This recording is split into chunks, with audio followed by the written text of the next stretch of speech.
Hey everybody, Fishman here. Welcome to another video. This is Fishroom log number 156, if I'm remembering it correctly. And I'm recording this on my phone and not transferring it to my computer because, well, apparently my Windows program, which is 7, is too old now, and a lot of the programs I'm having aren't communicating with it, and they want me all to upgrade to at least Windows 10.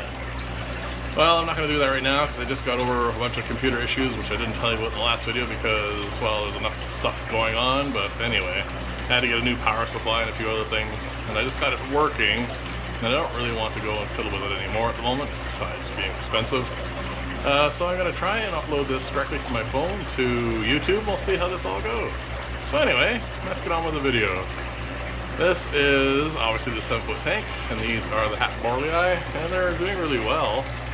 They off and on seem to be a little skittish still, but they're much better now than they used to be. And as far as these things go, again, it's going to be months before I can tell whether or not their roots are growing any better or any worse because of, you know, being well, hot with the holes in it or not. So we'll see how that goes. That was something I just knocked over, but oh well. Like I said, no editing. You're getting this all raw. So there's a 7-foot tank, doing really well. Very happy with it. And, well, you're not going to get a full fish room tour because, well, I still have stuff in the way from when I was doing the, well, pressure washing the floor and getting my new washing machine in. And this aquarium I never show you because, well, it never gets any work done on it.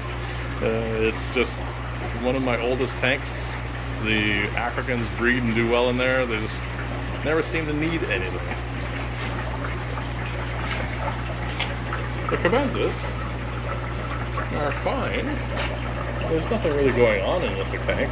I thought they would have bred by now, but they haven't, and actually that's perfectly fine because I have no idea what I'm going to do with Cabenzas. I have no use for them. They're, like I said, they're a nice fish, but they don't display well. So I have 2 aquariums with them in at the moment, and that's the complaint I get with the people the clients. They don't think of them as being that interesting. They haven't had any fry, these guys. She's definitely pregnant, but it's been over a month in here and she hasn't popped out yet, so we will see what happens with her. Like I said, I didn't really intend to set them up to breed, they just did. Obi zebras, growing well.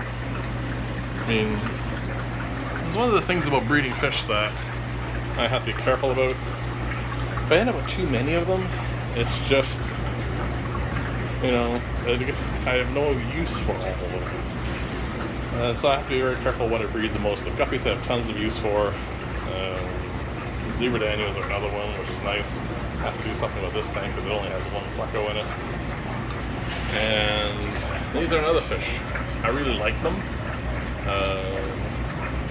Gardneri are a beautiful fish. It's just, again, I don't really have much in the way of use for them as far as displays go.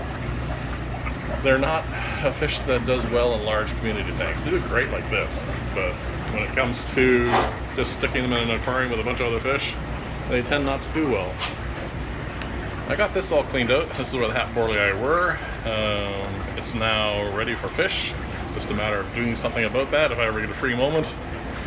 And these Cabenzas are starting to show aggression towards the platies, so they have to get separated out. You can see the males are starting to get their color spots on their tails. That means it's getting time for them to start thinking about being adolescents and having issues. But anyway, again, one of those things that I need to do. Behind all this are the angels. They're still doing really well. You just can't see them at the moment because I really do also need to do something with this. I mean, I really like the look of this, but unfortunately, the problem with it is, of course, when you look down in here, it's very hard to see what's going on with the fish. Normally when I have a hand free, I'll just move the leaves out of the way, but recording it's not easy. This tank is currently empty, waiting for me to decide what to do with it. In there are a bunch of, well, what's left of the Pearl Danios. It's just, again, something I need to breed more of and just haven't yet. This whole bottom row is, well, it needs the renovations. It's I don't care for the way it's all going. It's actually one of the newest setups I've done, but I tend to neglect it, which is unfortunate. They need to be cleaned out, reset up, and get going with more things.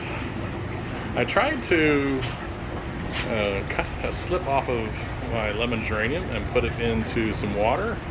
It didn't root, so what I'm going to do is I'm going to take a small spot like right over there.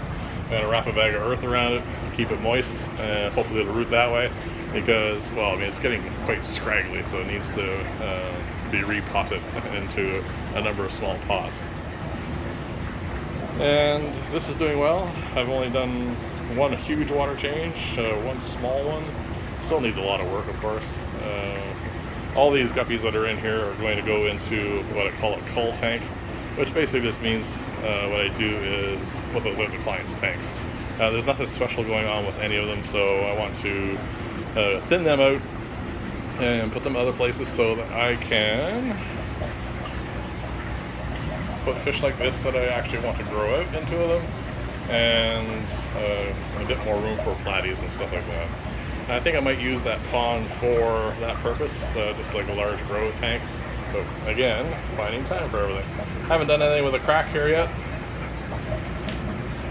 It's not leaking, which means I can procrastinate, which I know I shouldn't, but ends up happening anyway. Zebra Danios are doing very well. Everybody's doing really well for that matter.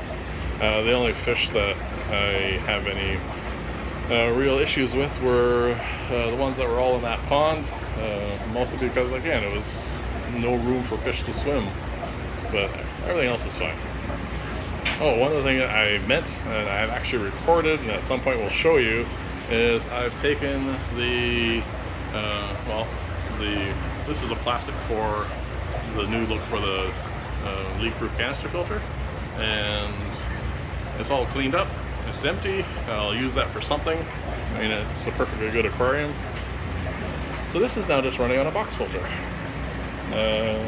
No changes. Well, I'm going to take out the black skirt tetra and I'm going to put in guppies, of course, because I need a lot of grow out room for guppies, and this is getting way overcrowded.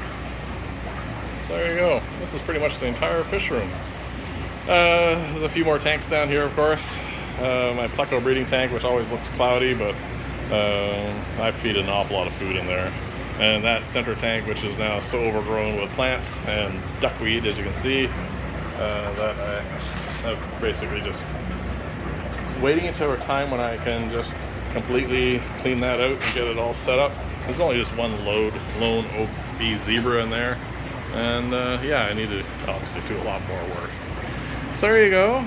Unusual way of doing a video. Hopefully I can upload this and you guys get to see it. Thank you very much for watching. Leave comments, though. If I don't answer them, don't feel bad, because I don't like answering comments on my phone, so I will have to wait until I get my computer and everything in sync. Hopefully I'll get to that soon. And anyway, like I said, thanks for watching. I'll see you in the next video, and bye for now.